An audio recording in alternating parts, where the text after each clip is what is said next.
Good morning, good afternoon, or good evening, wherever you may be across the nation or around the world. Once again, yours the VMware Communities Roundtable podcast.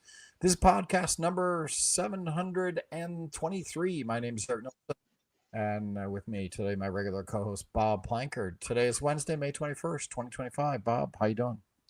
I'm doing great. It's terrible weather up here in the Midwest and northern Midwest, but it's a good day to stay inside and talk about community stuff with you guys. So. Yeah, well, hopefully it's not snowing. You just got some stormy. Oh, don't even say it. It's yeah. It feels like it might, but it might. You get one of those Indian My winters. garden would all die. Yeah.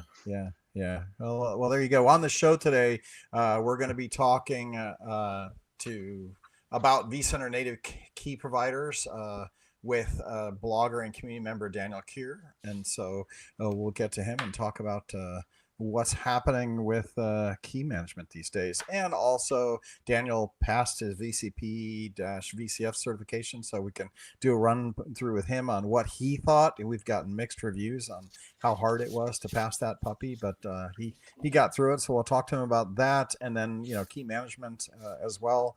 Do a little bit about his blog, the thedxt.ca is his blog, and we'll talk a little bit about that as well. But before we do that, we'll do a drive-by to Corey Romero out in Utah. Corey, vExpert program manager, how's it going? Hey, it's going well. Got a couple things happening in vExpert. Just sent out an invite to all vExperts for an NDA call that's happening on June 11th at 8 a.m. Pacific time. You must read the invite in order to attend the event. Please do not pass on any information about this. So vExperts, please go in and read your email. If you didn't get this invite, then send me an email and we'll see what happened. We also are in the middle of the sub-program application voting, and we still expect announcements to happen on June 2nd at 5 p.m. So excited for that. And also Bob Plankers is now taking over the vExpert security program. So happy to announce that. Heck yeah. I'm excited. Awesome. Well, good. Okay, thanks a lot for that update. Bob, I don't know if there's any other news we got going on here. I think it's been pretty quiet other than Explore, Red open. A couple of things. Yeah. We were talking about how we talk about security a lot, and I think that might be just because I do a lot of security stuff. There have been a couple of vulnerabilities disclosed recently. There was also a hacking contest in Germany this last weekend, and with some interesting results there, and people are getting panicked about that. We're working on it. Just a lot of the stuff when you see stuff like this, a lot of this is normal process. It just goes on in the background. People don't see how the sausage is made. And when you first get to see how the sausage is made, everyone kind of freaks out like, oh my God, we're all going to die. Well, yeah, but not today, and and so we're working on it. We, those sorts of vulnerabilities. One of the biggest things too, that when we talk about this, those contests, they will demonstrate a vulnerability to us, and we participate. We don't want these. We buy it from them, so that they don't disclose it to other people and other adversaries and things. And so then we have to test it ourselves, make sure that it's actually fixing what we're planning on fixing actually fixes the problem. People want us to test those things. So all of that stuff, it takes a little time. So, but the vulnerabilities that came out on yesterday morning, they're not related to that hacking contest, to the Pwn to Own stuff. So, if anything, it's just an opportunity to tell your change management folks that there's going to be another one of these things in maybe a few weeks or so. We don't quite know when. And so, yeah, I don't know, rare opportunity to see the future. Yeah, but that's all I've got for news. A follow-up question with that. When they do these contests, are they finding, is this vulnerability one that existed for a while, or do they find things that are new in a new release? I'm just curious, Sometimes both, it's the old IT motto, it depends, right. And so what they do is they pre-register ahead of time. They tell the contest organizers that they're planning on demonstrating certain things. Sometimes we've actually found and fixed the problem ahead of time, and so what they're required to do in this particular contest, they're required to demonstrate it against the absolute latest published version of the software. And so in this case, it was, it's something that it was pre-existing. But in other cases, sometimes they fail because we've actually found it ourselves and fixed it or whatever, and so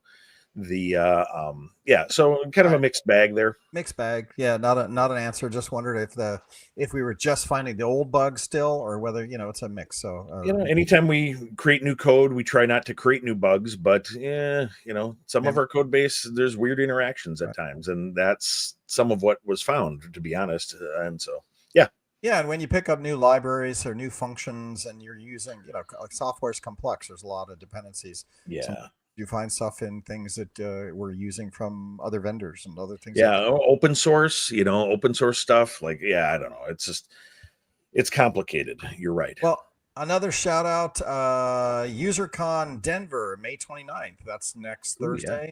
I'm going to be there. It's a Topgolf UserCon, and I'm going to go out to Colorado. And I was there last year. It was a lot of fun, and it's at Topgolf. So I got a little challenge going with a couple of buddies. We'll see how I do, see if I can swing the clubs. But, go out for the day. We have UserCons where we do Topgolf. We do UserCons, which are event-based, bigger ones.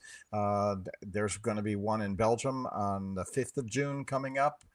Then we have a little bit of a break, and then Boston, September 18th, and I can't tell which one this is. Maybe that's Boston.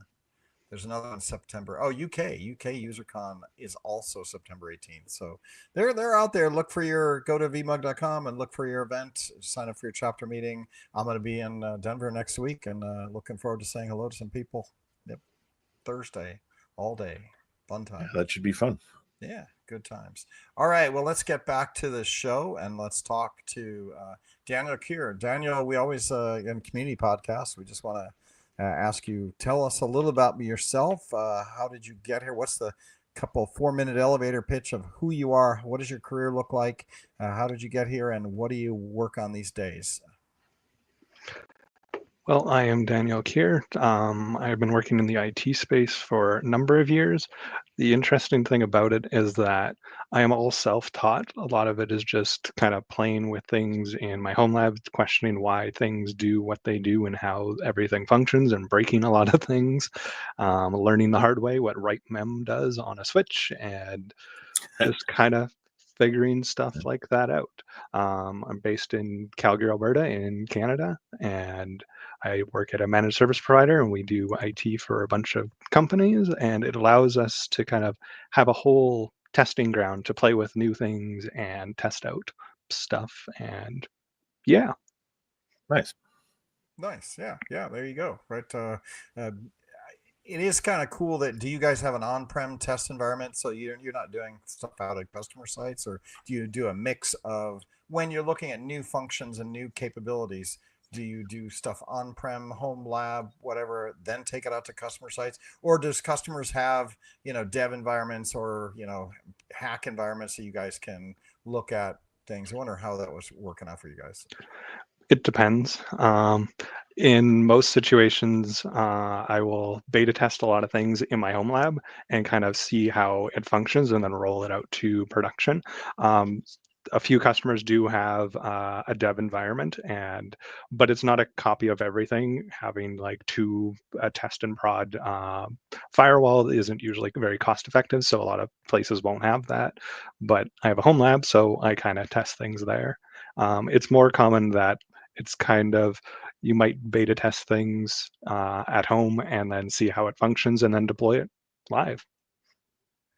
Nice. Yeah, we the Wisconsin vMug vMug chapter had a meeting yesterday, in fact, and it came up that the old quote, "Everyone has a test environment. Some people are lucky enough to have separate production environments too." So, but that makes a lot of sense. Nice. So you have a blog, and I encourage everybody to go take a look at it. It's a nice blog, the DXT, thedxt.ca. So go check that out. And there's a couple articles that are good. We're going to talk about vCenter and native key provider tech that you wrote did some screenshots on that. But before we go there, maybe we should talk about your VCP-VCF cert, right? You went and got that. I was just curious where you got that. What was the process like? How much did you study? And what was your score, if you want to share it? I did it at VMUG Connect, Nice. and in order to study for it, I did the VMware Code study sessions. I was attending those live, and I read the VMware Code study guide. One of the things that was kind of interesting with it, because it's like 200 or so pages, the entire study guide, I read top to bottom, but for me to be able to fully kind of grasp everything, I needed to reinforce it somehow.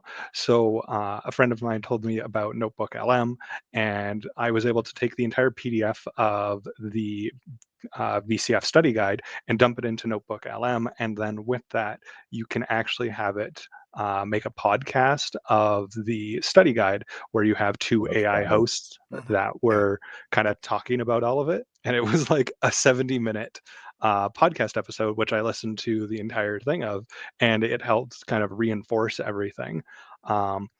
Unfortunately, we don't have any customers that have VCF currently, so I wasn't really able to play with VCF, but I did use the VMware hands-on lab so that I could actually like play with a lot of things.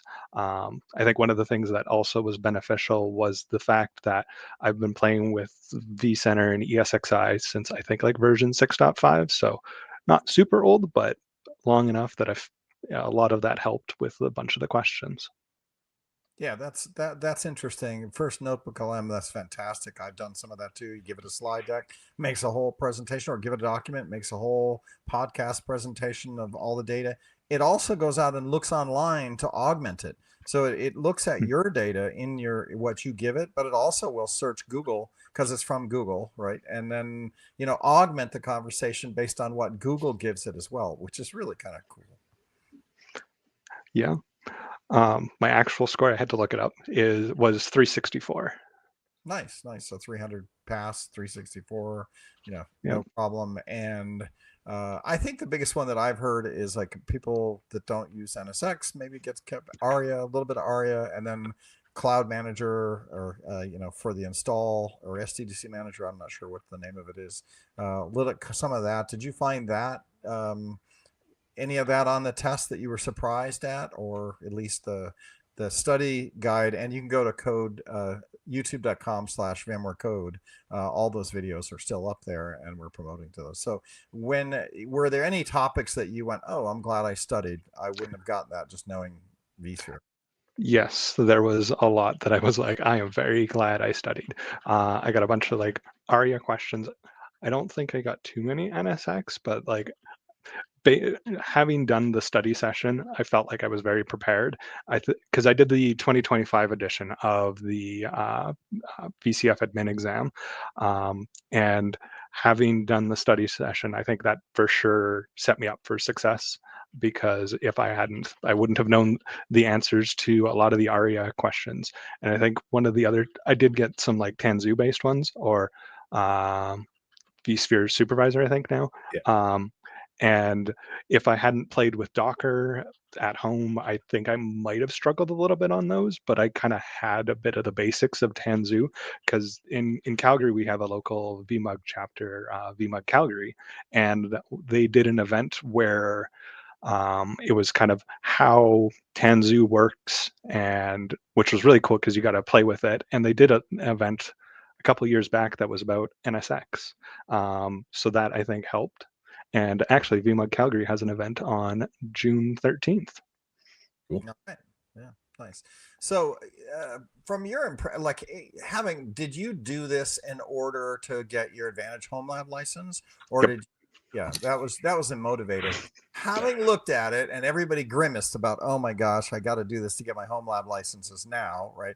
Having gone through it, do you think it was worth it in the end? Because I know sometimes when I go through and I look at something I need to do, and I have to do it, but then at the end I go, that was actually pretty worth my time, right? I guess I would ask you that. Do you feel enlightened? Do you feel like it was worth your time now that you've gotten through it? Yeah, I definitely think it was worth my time. Like if you were to look at what you get for the home lab licenses and were to look at like the MSRP for that, it's a steal of a deal to do that. And the only requirement is you got to study a little bit and pass an exam. And no, I was very happy I did that Because because now a I, lot of people haven't refreshed their VCP since since 3.x, right? That was the last time I did VCP, and I Well, kind of was glad I did it because there was just a lot of stuff that I didn't know that I didn't even realize I didn't know. and it was nice having it at Connect too. Mhm. I took it at Connect and I passed barely. I seemed to get all of the Kubernetes questions. Am I a Kubernetes guy? Not really. But and NSX, arcane NSX questions, the what I consider arcane, which might not actually be arcane, but yeah, it's nice having it at the conferences though. And I think that's something that we can think about doing more, because it's Well, I know a they're definite value doing add for the it- conference. They're doing it at Explore this year there, so everybody gets a free certification test if you buy one of the packages. If you buy the super cheap package, the $800 package, I think you got to pay. You get the all-in one that's Yeah. got all the features. Or even the medium all-in-one. There's 3 different package layers. The medium one includes it. The only one that doesn't is I think the $900 community hub one. Okay, yeah. And then, but then they still give you half off. Yeah, you can buy it for $100 that's not bad. or something like that. So they're still giving you a break on it, but they're like, okay, that was the we'll give you this as cheap as we can pass for the hub and community talk. So neat. Well, all right. So that's your take. I felt like that. I felt like a lot of people are, learning a lot, and in the end, you get to refresh your education, and now you're good for 3 years, and you get a $20,000 VCP license, or VCF license, which I think people don't realize. It comes with ARIA, it comes with NSX, vCenter, it comes with everything we've ever built. Right, is in that package. Well, that's the point of VCF moving forward here. It's got most of everything in it, So, yeah. Daniel, what'd you think of Connect? Did you like it? I thought Connect was great. My only tech conference experience was in 2024, I went to VMware Explorer, which was the first large tech conference I've ever been to. Nice. And VMUG Connect definitely was a smaller scale than Explorer was, but it felt more intimate. It was great kind of just talking to random people that were there. You did the session on the VCF on the pre-Connect day, which I thought was super cool. And then even talking to you, Eric, at the event about the home lab stuff, that was, you could just talk to anyone, and it was really cool. I liked it. Yeah, we get weird interactions because people know us from videos and stuff like that, but turns out we're just people, and you can ask us questions and hand us a beer and things like that. So, hey, I'm looking at your blog here. You went to White Castle? Yes. Had you not been to White Castle before? I had never been to White Castle. Oh, excellent. I had always heard about it, and Harold and Kumar go to White Castle. Did you get Harold and Kumar? So I was like, well, I've heard it enough times that. Did you ride a cheetah? Did you ride a cheetah? No, I did not. No. Okay. But I decided to do Daniel Goes to White Castle and tried White Castle, and it was good. Yeah, square burgers with the holes in the middle. Yeah, Yeah. I don't know if I'd call them good. I'd call them. They were edible. They're edible, right? They're all right. Kind of like a TV dinner in college. If you're desperate and you want a little meal and some veggies and some Salisbury steak, you can do it, and it works. It fills you up. I've had the frozen ones from the grocery store. That's right. About it. Yeah. I think I first saw. I'm trying to think where it was. I think it was North Florida. So I think they must have come down out of the southern states and ended up somewhere in northern Florida. I went to Gainesville, University of Florida, and for undergrad, and I think it was there that I first met these little square burgers, and it was a college thing. They must have started up north because we had them when I was growing up. I grew up in St. Paul, Minnesota, and there was always White Castles around there, all throughout my youth and things. So that must have started there and just spread. Yeah, yeah, neat. So Daniel, let's shift gears. So thanks for doing the VCF pitch, and hope everybody gets that. And go to Explore and take your test, get certified, get your bits. Everything works great. You got your home lab, William Lamb's publishing how to get VCF, on a Nook, and we think we got a VCF. We think we got a Nook, the mini PC that will run 9 as well, right? For under $1,000. We're hoping to publish that for Explore, so it should be some fun home lab stuff there. And so there you go. So let's talk. The main topic: vCenter native key providers. Bob, I'll let you and Daniel have fun with this one. Nerd out on this one. Yeah, I know a guy that's written a bunch of stuff about this, and so yeah, Daniel and I were talking about that. But you're really talking about encryption, data at rest encryption, things like that. And so So what's the challenge? The challenge is how to manage all your encryption keys, right? And keeping track of it all and not having them expire and keeping them secure. For people that haven't done this, what are they facing? I guess that's a question for you, Daniel. They're facing a few clicks inside of vCenter of creating the actual native key provider and then backing it up and deploying it on kind of all the hosts. The main reason why I started playing with it is because of the impending Windows 10 death and having to move to Windows 11. And then if there is VDI VMs or just kind of test Windows systems, well, it's harder to do Windows 11 without a TPM, but then if you set up the native key provider, click through it, then you can actually have a fully supported Windows 11 on VMware. So I guess we have to back up a little bit because I'm listening to this going, oh wait, I'm still on 10. What are we doing here? Right? Why don't you take us through the problem set of 11 needs a key provider, a native key provider. What is all this? Right. So with Windows 11, one of the big things that Microsoft forced was everyone having to have a TPM. And when you have the virtual infrastructure VMware and vCenter, if with Windows 10, everything was perfectly fine. You just create a VM, everything is good. But with Microsoft forcing Windows 11 to have a TPM, there are ways around it. TPM. Trusted Platform Module. It's in fact, I'm a little bitter. I cleaned my desk and I lost mine. I've got a hardware one floating around here somewhere. Little thing inside of a physical server that keeps secrets and stores secrets securely. There's a virtual version of it in vSphere and Cloud Foundation. And one of Microsoft's big things was you need to have a TPM because it will store your BitLocker key. It will help work with secure boot. And Microsoft is pushing security real hard with Windows 11. So then everyone is kind of presented with a challenge. How do you do this inside of vCenter?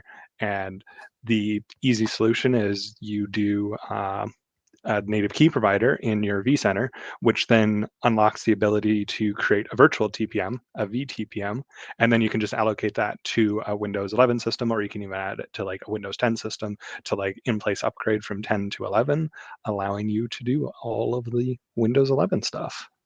So we should step back just for a second too here, Eric.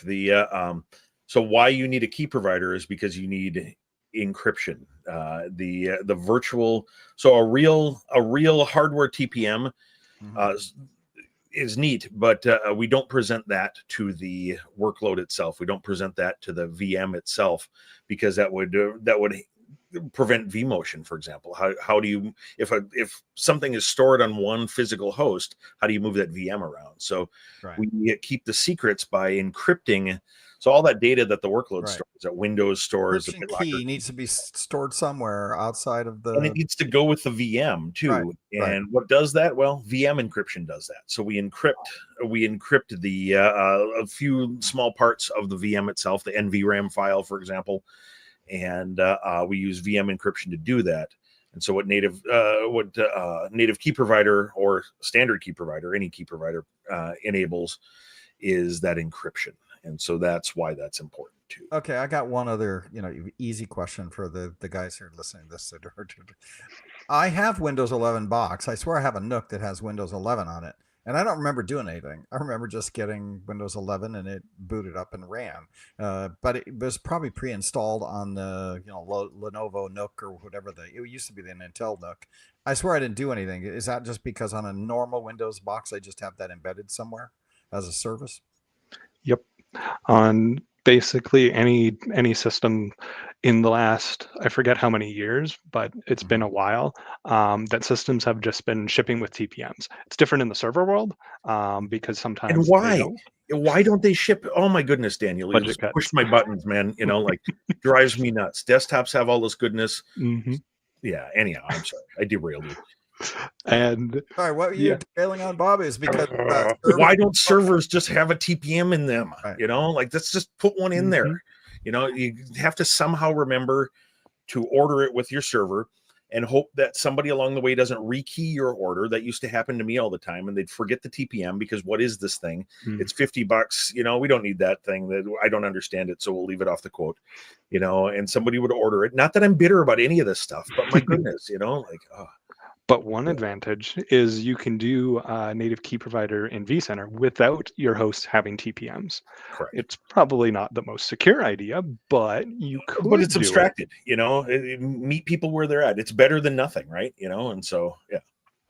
Yeah, I've eBayed a few TPM modules for my home lab servers because they didn't have it, and don't get used ones. They bind. Oh, no. So hardware TPMs are cryptographically bound to the first host they power on into, and so yeah, if you buy used ones, they're not going to work. So I didn't know they sold used ones. I tried the eBay thing too, and turns out somebody was selling used ones, and I was like, hey pal, no. So luckily that worked out okay. I got my money back, but yeah, I think it was all of like $30. So. But even within the TPM levels, there's different TPM versions because you got TPM 1.2 and then you got TPM 2.0. There was a host that I was installing ESXi 8 on, and ESXi was complaining that it wasn't fully supported, and it was because the Lenovo host was running TPM 1.2, but fortunately I could just go into the BIOS and then upgrade it to TPM 2.0 to make it fully nice. Yeah. ESXi 8 compatible, which I'd never seen that problem, but everything. Yeah, that means it's a virtual one or something that they've got going on. But if it's fully compatible, what the heck, A lot of times you actually have to replace the chip to do that. Yeah. So I was very fortunate with that. Yeah, I did not know that about Lenovo.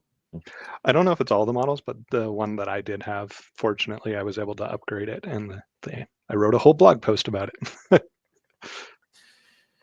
Yeah, and you were telling us too that so you've been doing a lot of poking around with this native key provider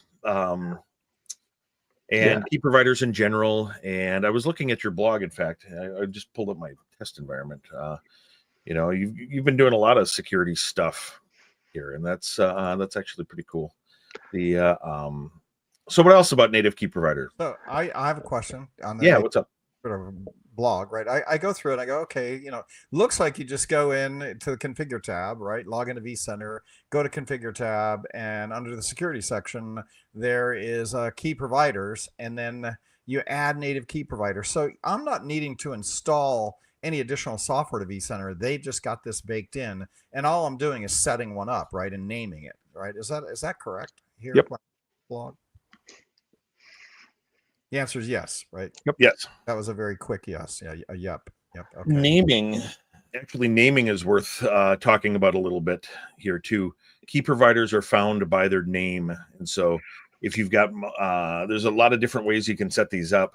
You probably don't want name conflicts. If you've got a whole bunch of different vCenters, for example, you don't want to name them all like NKP or key provider or something like that. You want to have them have unique names because you might have to copy them back and forth at times, and so that's important safety tip there.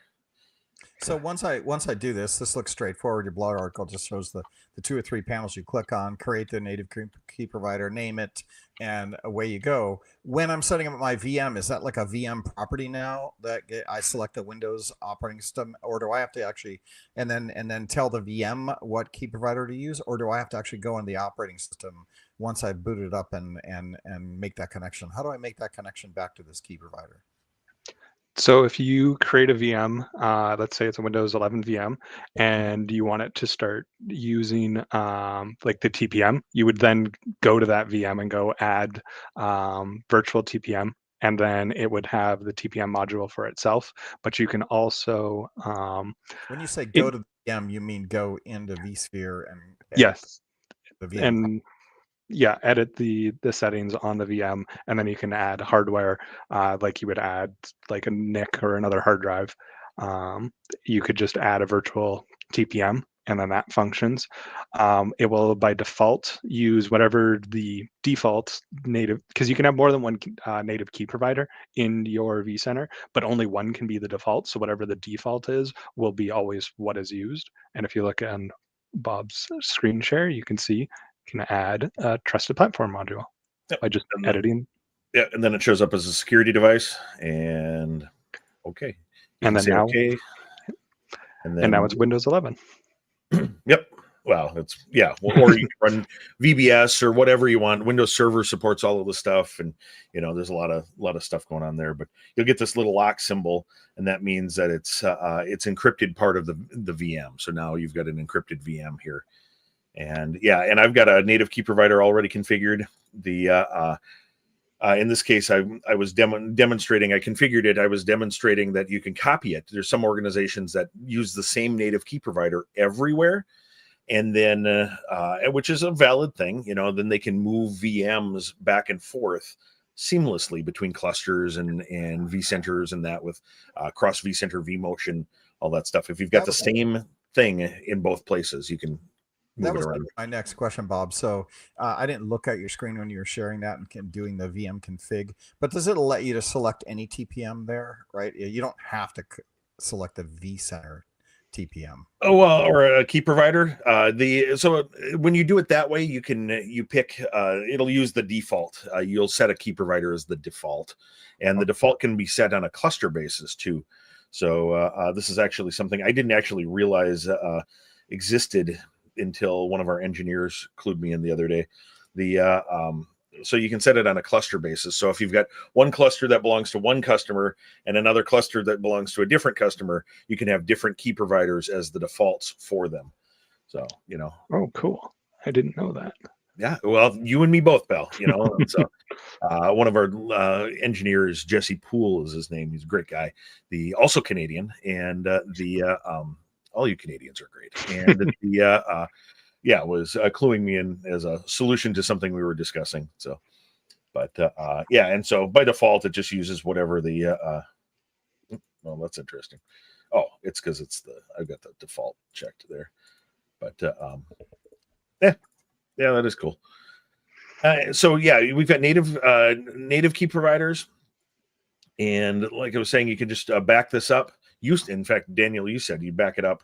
Mm-hmm. And then if you want to use it elsewhere, you can restore it and all kinds of goodness there. One of the things I did was because I was running vCenter 7 and then I wanted to go to 8, but I wanted to build new 8. So I had shared storage across both kind of a new version of 8 and the version of 7. And then I backed up and then imported the native key onto vCenter 8 and then just unregistered the VMs from 7, registered them in 8, and boom, everything just worked and my VMs turned on. That's nice, dude. That's really cool.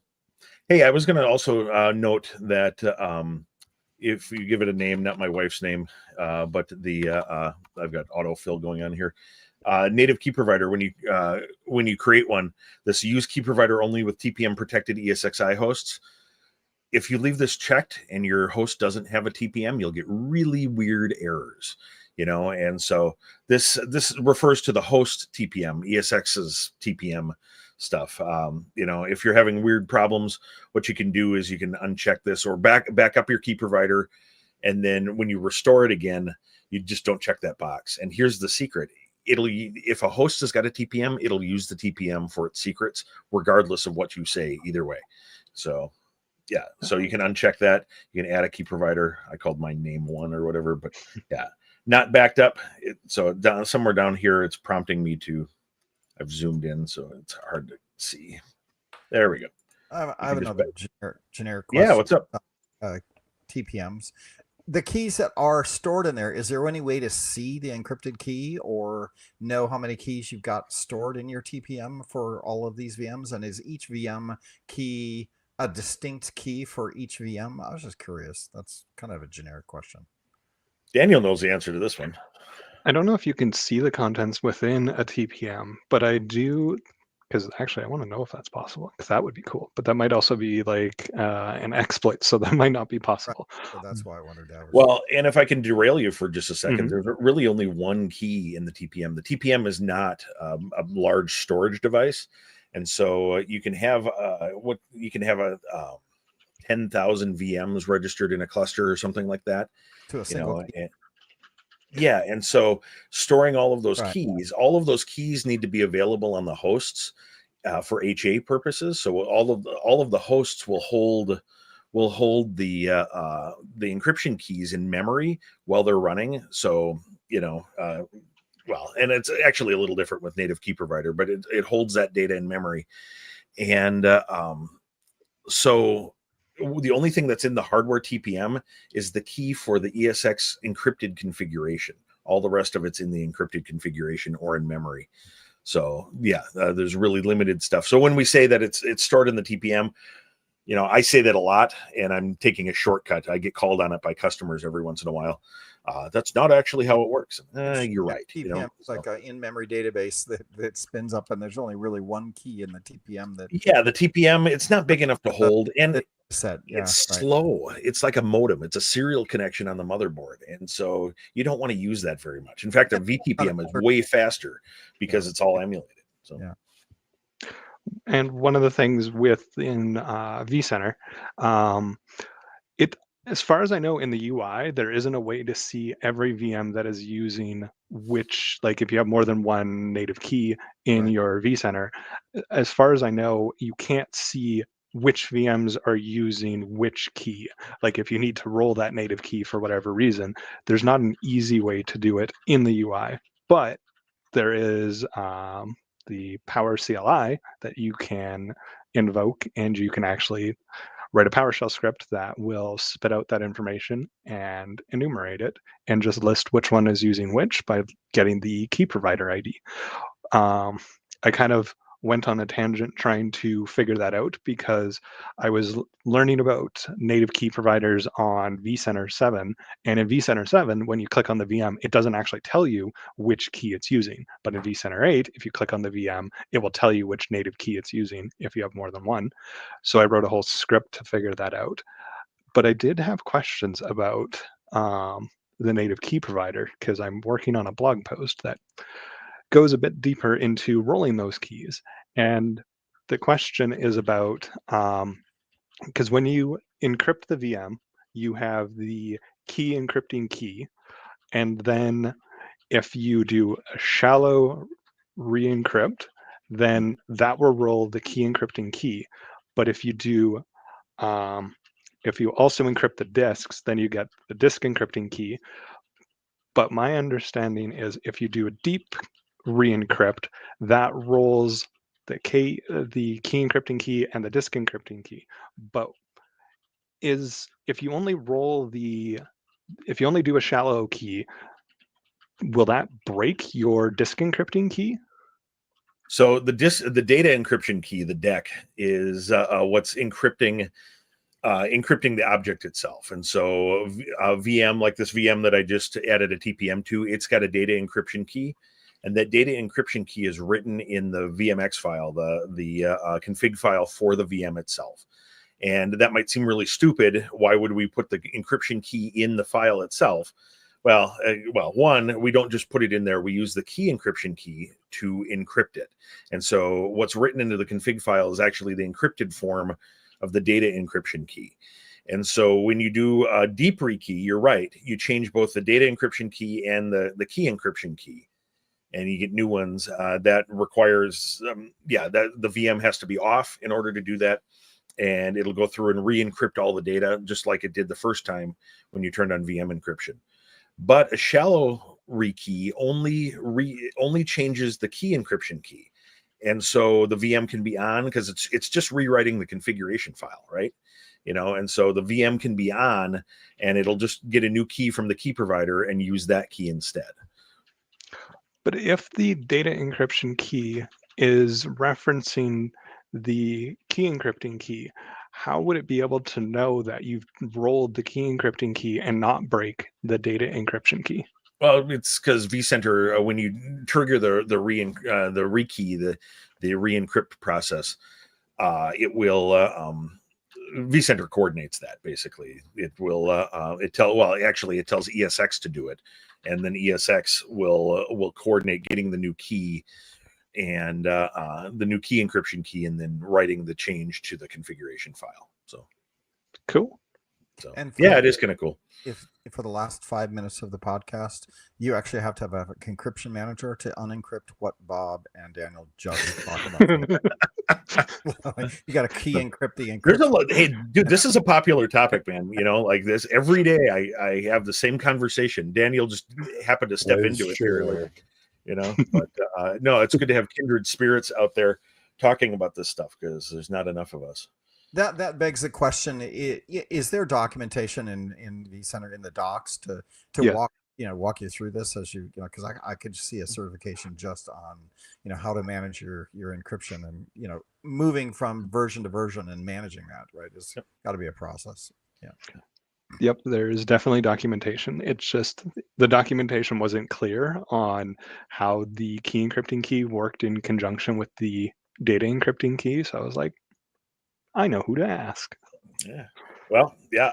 The other thing too, when 9 finally ships, I've got a new presentation that I'm going to record and put up on our YouTube channels for this. My other stuff is getting a little old at this point, but it really hasn't changed. And yeah, I'm glad you really like Native Key Provider. We really thought hard about how to do that and make it easy in the face of Windows 11 and all that. So yeah. Yeah, I definitely see it as beneficial to help kind of encrypt things so that if someone somehow got your hardware, well, if they don't actually have your vCenter, well, they can't do much. Well, the key is not stored in vCenter. It's actually stored on all the hosts. So if they steal your host, they can get all your data. Well, I meant like your VMDK files and stuff like that. Sure. Do we think Windows 11 is going to be more secure? Are we going to slowly squeeze out the number of viruses that attack the Windows is definitely more secure running on vSphere. I'll just leave it at that, as long as there's no follow-up questions. Right. Well, they are putting a lot of time and energy into security generally, and hopefully this will just eliminate the number of viruses that we have to deal with when we're talking about Windows. Right. I don't think viruses will ever go away because if someone's an attacker, they're going to look at it and go, how much of the world runs Windows? Well, then I'm just going to make something that infects Windows. And and get somebody with privileges on the machine to run it, like, hey, play my new little game, ransomware, look at that. That's the game. Everyone needs domain admin and local admin, right? Absolutely. Hey, I'm a diva when it comes to that stuff. I want to be able to control my own destiny. Broadcom has a place that we're supposed to report phishing attacks, right? So when you get mail phishing attacks, you can send it to security. We get them once in a while, yeah. I sent one this morning because I was like, all right, this is obvious, right? It was like, we can do, I forget what it was. It was something they wanted me to do in order to be compliant on your VPN. It was a VPN. So run this to, VPN access, right? I was like, oh, that's like insidious. So I sent it to SecOps going, here, I think this is the right alias. But sometimes our corp sends out phishing to employees to see what you'll do, and if you click on it, you get a nastygram from the ops people. But I've absentmindedly clicked on that before just because I wanted to see what it was, not realizing, oh crap, I shouldn't have clicked that, whoops, my bad. But yeah, that's the interesting topics. I know in your blog you also talk a little bit about how to back it up, right? So there's a backup function in vCenter, it looks like, to do that. Yeah, you can back it up as a P12 file, as a certificate file. You definitely should put a password on that file, because if you don't have a password on it, you can just import it anywhere. But if you do have a password, then when you try to import it into a different vCenter or something, you need to know what that password is, assuming you store that password not in a text file beside the cert. Post-it note on the USB drive that I keep it on. So That's I'm interesting. actually not even joking about that. That was some of the DR stuff. You think about DR once in a while, like, will you be the person to restore this system? Mm. And how will that person know that key? And we were storing secrets like that in a safety deposit box at a bank anyhow. So it depends, but I agree with you in general. Yeah, interesting. Right. Yeah. Okay. Okay. So the nice, clean blog article. I had to dig down on your blog. It wasn't above the fold. So that article on key management was multiple blog articles down, like from maybe 6 months ago. So go check that out. The title is vCenter native key provider. And it was done in February, so 2025/02/. So you And can look. go ahead. No, that was it. I was Oh, yeah. So I was just going to say, Daniel, you were talking about publishing some scripts to dump key data and all that stuff too. Is that in your future here? Yes, that is in my future. Excellent. Got to find time, because I've been working on this one since February 2024. It sometimes takes a while to vet everything and make sure it all works, but Yeah. I am working on a follow-up blog post. I needed a blog post that talked about it first to explain what it is so that people understand, and then there'll be one about rolling your native key and how to enumerate the VMs that are currently using it, so that you can easily kind of process of elimination, just switch your native key and either do deep rekey or just shallow rekey, whatever the user prefers. Yeah. Excellent. I'm actually, I noticed you also have some Azure AD and Yep. Connect stuff too. Are you using that for authentication? Not for vCenter, but for as many things as I can. Everything is SSOing as much as possible, as Entra ID is like the identity provider, because who wants more passwords? No, I agree. The I was going to ask is it's been a hot topic lately. In fact, Richard Kenyon out of the Buffalo, New York area was texting me yesterday about some of our instructions for this, and that I need to take a look at the documentation. That it's a little wild. So Yeah, because I think the official documentation says publish your vCenter to the internet. yeah, I've noticed that. I thought we had fixed that. Former coworker was working on fixing that, and so I don't think she got as far as I thought she did. So, but yes, don't put your vCenter on the internet, please. You can use, and I believe it's using the Entra Connect appliance, right, to do that locally. There's another one. There was another one where it was also doing like the MS proxy, Okay. but then that's still technically the internet. The blog post that I think Richard was talking about is the one where it does the interest kind of as single sign-on, but it, rather than exposing vCenter to the internet, it sets up like a skim bridge so that Yes. it can provision the users onto vCenter and no actual raw internet access is needed. Yeah, which is another total win from the community, because the blog post that I'm thinking of is another guy like you. I don't remember who it is. I'm going to look that up right now and find it, so that compunet.biz, whoever that is. Oh, but yeah, it's a wonderful community success, like you've been talking about with Native Key Provider. Somebody, it's becoming the reference is what it amounts to. So Yeah, I think there was a discussion on Reddit about it too. there was William Lamb was commenting as well. I've been meaning to get in touch with him about what was going on. So all right. I'll Well, find it.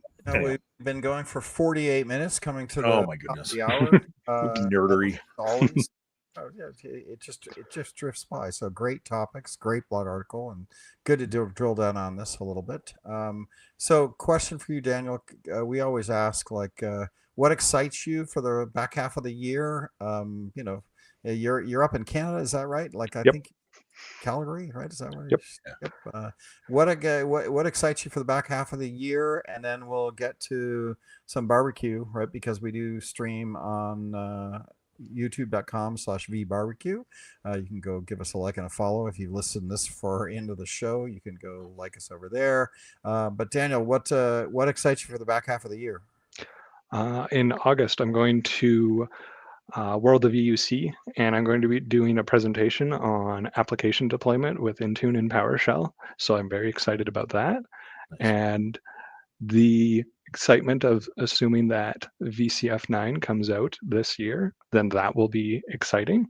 I'm going to be building more just a bigger home lab that would support VCF and getting those Minisform AO2 systems so that I can hopefully run VCF9, but we'll see. And yeah, that's tech things are always what excite me. Are you going to explore again this year? I have to find out internally because I think there might be scheduling conflicts, but I'm not 100% sure.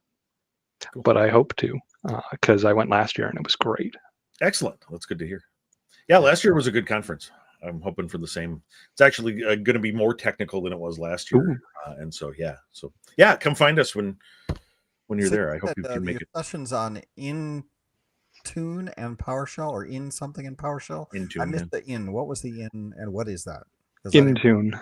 It is Microsoft's mobile device management. It allows you to manage workstations, not servers. You use different things for that, but end user workstations, all the computers and all of that, you can manage it all through that. And it allows you to, it's like, think of it as modern GPOs for internet connected devices and then having to make less GPOs, but you can do applications where you, if you've ever worked with SCCM, Microsoft System Center, whatever it fully stands for. Maybe some places Switching here, yes. Yeah, exactly. But it's kind of like almost a drop-in replacement. A lot of the same scripts you were using in SCCM can be used inside of Intune. The biggest thing that I like about it is the fact that you can present applications to the end users and they can install them themselves, even if it's like a system-wide app. The users can just do it without having to give them local admin, which is super nice.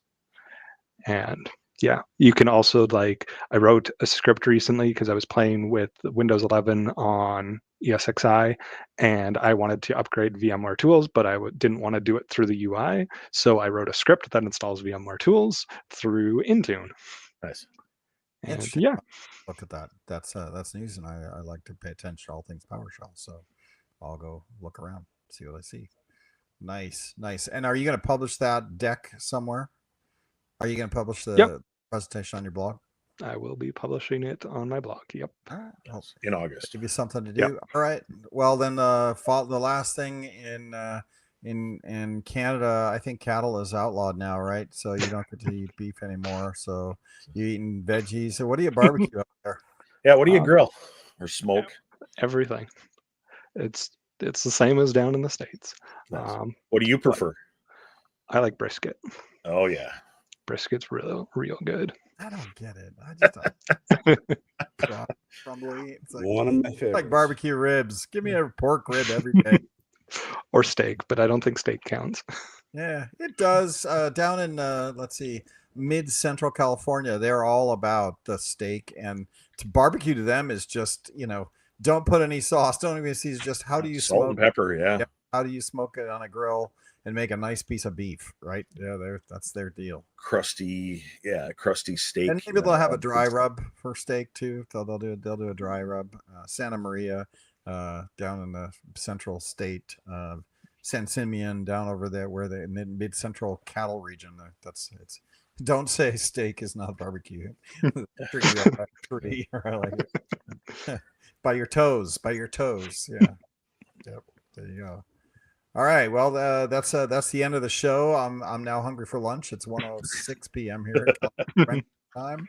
I'm gonna go get myself a piece of meat somewhere. And until then, we got stuff coming up. We're gonna be talking about. We're gonna have a lot of podcasts on vSphere 9. I can't say when because that would give things away, but we're excited about that. There is a vMug UserCon virtual event. Go to vmug.com. 24th. Definitely sign up June 24th for that. A lot of stuff. The agenda, I think, is out. Yeah, and if you look at the agenda, there's clues there. clues. So, you know, on what we're going to be talking about and what's going to be available, et cetera, et cetera. So definitely go do that. And then we're going to have some good podcasts on those topics. So it should be a good summer leading up to Explore. So until then, go get some barbecue. Bob, Daniel, Corey, thanks a lot for being here every week. yeah, thank you, Eric. Thank you. Thank you. This is Thanks, fun. everyone.